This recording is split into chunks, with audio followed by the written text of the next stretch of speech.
The saga of the great Duchess Crusch begins. Days without her follower won the Karsten Duchy in the kingdom of Lugunica was known for its excellent governance and was one of the best domains in the kingdom. The ducal family there had been serving the royal house for generations, going all the way back to the kingdom's founding, and the current head of the houses, Mechart's governance was highly regarded by both the kingdom and the people of his domain.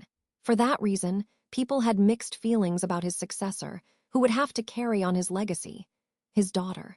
The people of the kingdom that believed the rumors about her thought that she was a sword freak. And the people of the domain who didn't know her well thought her an odd girl, but the people who knew her true self had a different opinion altogether.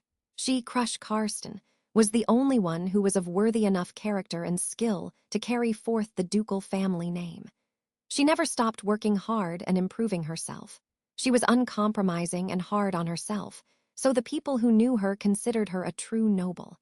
She was still so young, yet she shouldered such heavy burdens. Due to her status, the change in her was immediately felt by everyone close to her. "It seems like she hasn't been sleeping well at night," commented a servant. "She hasn't been able to eat much," another servant added. "Lady Crusch used to eat a lot, but she's been leaving leftovers a lot lately. She seems inattentive even when swinging her sword, which is dangerous," a third servant said. The servants working in the ducal household were troubled by the change in Crusch, who they had known since she was but a babe. Mechart's influential servants, both the military personnel and the civil servants, had sensed the change immediately. "I haven't seen it during her general culture lessons or while she is studying military strategy books, but," said one of them, "her only acting like that during her free time makes it even more painful to watch," added another. Everyone close to her agreed that her behavior was typical of her since she didn't try to cause trouble for others in spite of it all, and it rather impressed them. It was an attitude that was very reliable to have from a person that stood above everyone else, a ruler, but it wasn't something a 14-year-old should be prepared to do, much less an only daughter. Mechart, after listening to the opinions of the people who cared about her, slowly got up off the chair. It took him a while to get up, not because he didn't want to confront her, but due to being old and having weak joints. "I have been acting strange lately, you say," said Crusch, who had been summoned by Mechart, while furrowing her well-defined eyebrows. She was a beautiful 14-year-old girl who looked mature for her age. Her amber-colored almond-shaped eyes and her lustrous, beautiful hair, both were like her mother's, which Mechart saw as his wife's mementos. His wife also had a fierce personality like Crusch's. It would be no exaggeration to say that winning her over and marrying her was the bravest thing he had ever done. "Father, oh, yes, sorry. Well, it is just that I was thinking that you were starting to look more and more like Helena. Oh no, that is something unrelated. Well, yes, it was about how you have been lately. No, I am happy that you said I am becoming like my mother, but I cannot agree with what you said about me acting strange. In what way have I been acting strange?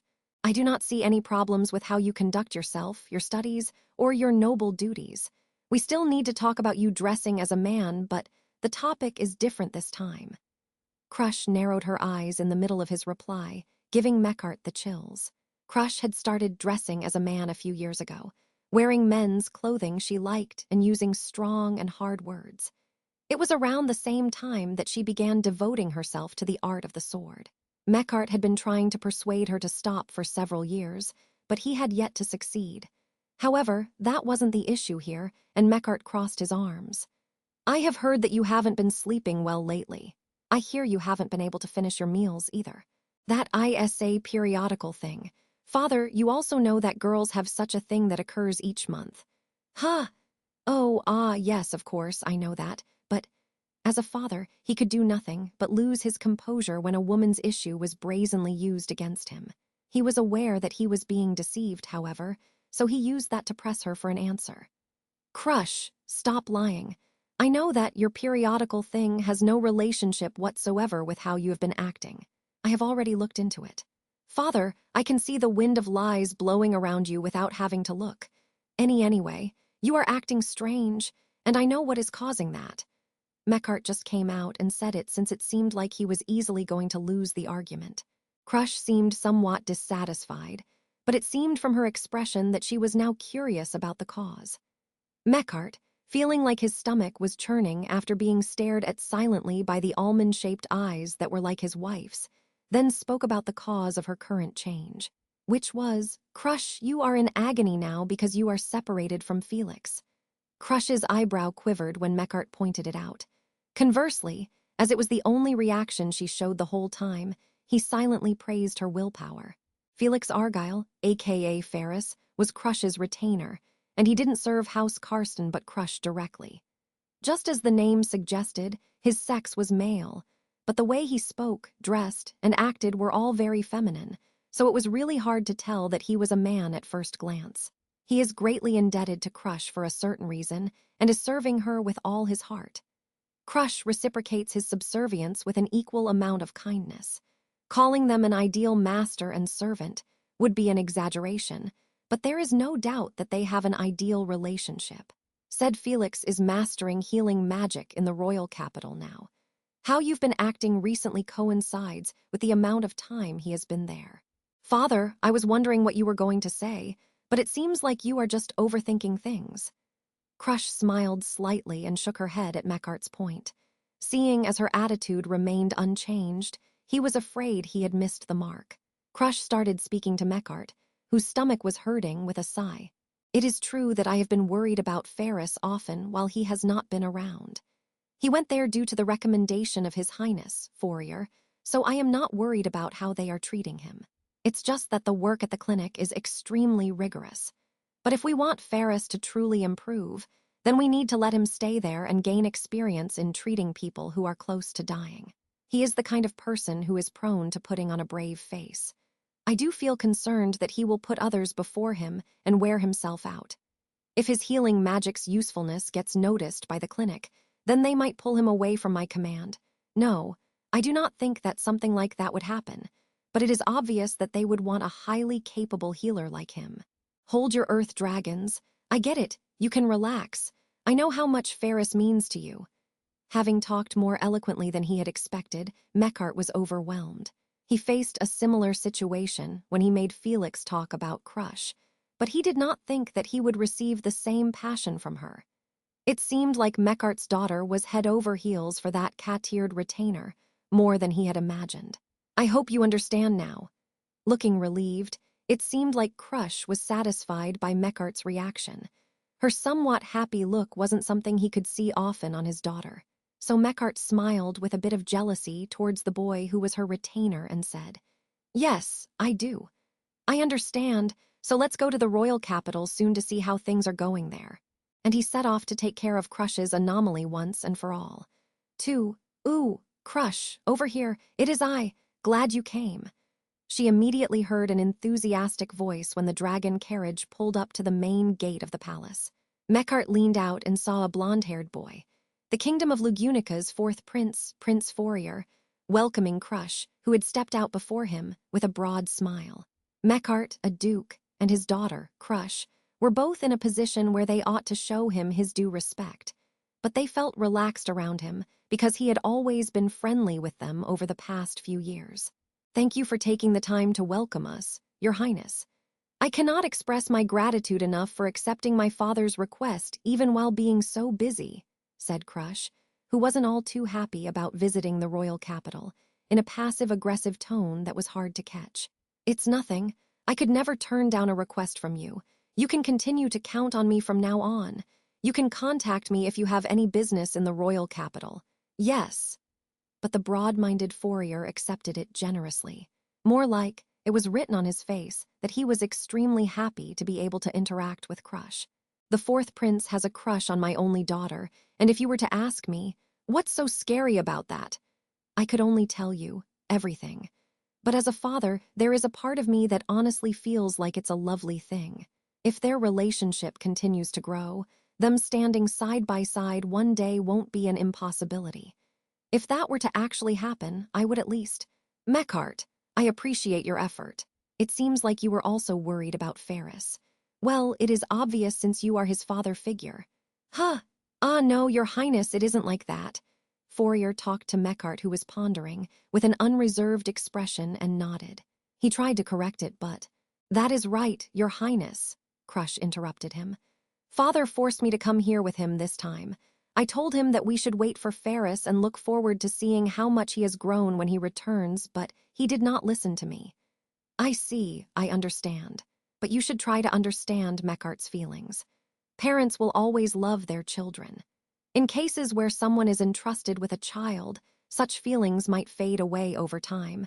But in Meckart's case, his feelings only grew in strength, so there's nothing wrong with what he did. That is what I think. How profound, Crusch replied. A great insight indeed, so where is Ferris? Meckart was baffled since a rare thing had occurred during that conversation. Crusch unintentionally hiding her true feelings, Fourier making false inferences as usual, but was touching on the core of the matter, and Crusch not being able to hide her true feelings. Maybe it is due to my age, but I can't keep up with the pace of young people's conversations. Perhaps a change of governance in the ducal house might not be too far away. The clinic is really busy today, but Ferris is probably working at the training ground. People get hurt all the time there, so it is a good place to go if you want to improve your healing magic. Now this way. As Meckart was feeling like throwing in the towel, Fourier started making his way towards the training ground while explaining things. Crusch was nodding along, but how much she was actually taking in was a mystery. Meckart followed them and noticed a subtle change of heart. He wasn't aware of it till now due to being worried about Crusch, but there was something inside of him that was looking forward to seeing Felix at work. It was a surprising finding for him, though I did not intend to belittle His Highness's words. Meckart had never had the nerve to think of himself as a substitute for Ferris's father, but Felix was a lovely family member for him. A daughter that acts like a son and a son that acts like a daughter. It is somewhat of a strange combination, but I think I'm starting to accept them deep down. The brave men from the Order of Knights cross swords every day in the training ground. I also join them from time to time so that I might best you with the sword one day. That must be very stressful training for the soldiers. That is right, that is right. Oh, it'll come into view any moment now. The three of them reached the training ground without it being clearly stated what made it so stressful for the soldiers. The training ground adjacent to the royal castle was a simple structure. It was just a stone wall built in a circle. The purpose of it was clear due to its simplicity, and the soldiers training there had high morale. The environment in which steel clashed against steel and voices like angry shouts were exchanged seemed to be free of petty pride and laziness. The passageway that Meckart and the rest went through led to a service entrance where they could look down over the entire training ground. Meckart looked down at it from there and searched for Felix. He was a boy who stood out no matter where he was, so he thought that he could find him quickly, but there, Crusch declared. As one would expect, there was no one better than Crusch when it came to finding Felix. Meckart spotted the cat-eared boy immediately after following her line of sight. Felix had taken off the girly clothes he usually wore and was wearing the healer uniform of the clinic, which was white and had blue lines. He placed his hand on an injured person and activated his healing magic with a serious face. Ooh, so he was there. Then let us talk to him as soon as he is done with Higa. Crusch came up behind Fourier, who had noticed Ferris a bit later and covered his mouth. He squirmed, his face turning red. He did so not because she had covered his mouth, but due to the sensation he felt when she rubbed up against him. Your Highness, thank you for your consideration, but we were thinking of heading back without interrupting his work. Right, Crusch? Crusch, who was holding Fourier down, widened her eyes at Meckart's words. She relaxed her lips and nodded. She then released Fourier, who turned around with a still reddened face. I do not get it, but are you both fine with that? Yes, this is enough. I shall reflect upon the tastelessness of my actions. Crusch bowed her head to Fourier, admitting honestly that she was worried about Felix. Fourier looked troubled, but when he saw Meckart bow too, he said, all right, I get it. Your feelings were conveyed. That is enough. I will keep what happened today a secret from Ferris. That is what you want, right? Yes, as expected of you, Your Highness, you are indeed most wise. Haha, that goes without saying. But if you truly do intend on returning now, then you obviously have plenty of time to spare. Crusch, accompany me. A rare flower has bloomed in the garden. Crusch glanced sideways at Mechart after getting invited by Fourier. Mechart smiled gently at his daughter's gaze and nodded. You can go. Do be careful not to bother His Highness. All right, then I shall accompany you, Your Highness. Do show me those flowers. Sure, then let us go. It is this way. Follow me. Fourier started trotting away, and Crusch followed after him, albeit walking at a slower pace. As he watched the two wander off, Mechart felt like everything was going to be okay. Crusch will go back to normal now. My daughter's ability to take care of herself is top-notch to begin with, so if the cause of her change gets dealt with, she'll easily be able to go back to her usual self. That alone would have been quite the harvest, but I got twice the yield this time, it seems. Best of luck, do your best. Mechart, his back facing the service entrance, narrowed his eyes and looked down at Felix working. It was as if he could see all the hard work Ferris, his son that he was proud of, was putting in. I feel like the servants' lukewarm eyes were not only directed at Crusch when they were seeing us off. I see, so Crusch was not the only one who felt lonely. Like daughter, like father, we cannot look at ourselves properly, Mechart thought, his shoulders shaking from laughing uncontrollably. The end.